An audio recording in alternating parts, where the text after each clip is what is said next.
নিরামিষ খিচুড়ি, আলু ভাজা, বেগুন ভাজা, টমেটোর চাটনি আর পাঁপড় থাকলে শীতকালে দুপুরের আড্ডাটা বেশ জমে যায়, তাই না? হ্যালো ফ্রেন্ডস, আমি সুমির রান্নাঘরে আপনাদের সবাইকে স্বাগত জানাচ্ছি। এটা বানানোর জন্য এখানে আমি নিয়ে নিলাম 1 কাপ গোবিন্দভোগ চাল আর হাফ কাপ মুগ ডাল।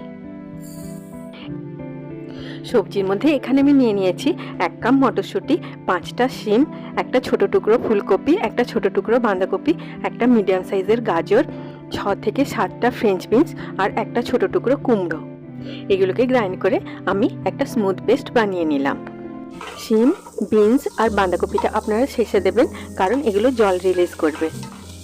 এবারে আপনারা এর মধ্যে দিয়ে দেবেন ধুয়ে ছেঁকে রাখা চাল আর ডালটা। গোবিন্দভোগ চাল আর মুগ ডালের সুগন্ধ এই নিরামিষ খিচুড়িটার স্বাদে একটা অন্য মাত্রা এনে দেয়। মটরশুঁটিগুলো প্রথমে না দিয়ে আপনারা চাল আর ডালটা অনেকটা সেদ্ধ হওয়ার পর দেবেন, তাহলে খিচুড়িটাতে একটা ক্রাঞ্চি টেস্ট আসবে। কয়েক সেকেন্ড ভেজে নিয়ে এটাকে আমি খিচুড়িটার মধ্যে দিয়ে দিলাম। এই কাশ্মীরি রেড চিলি পাউডারটা আপনারা এইভাবে দেবেন, তাহলে দেখবেন খিচুড়িটা খেতে ভালো হওয়ার সাথে সাথে দেখতেও খুব সুন্দর হবে।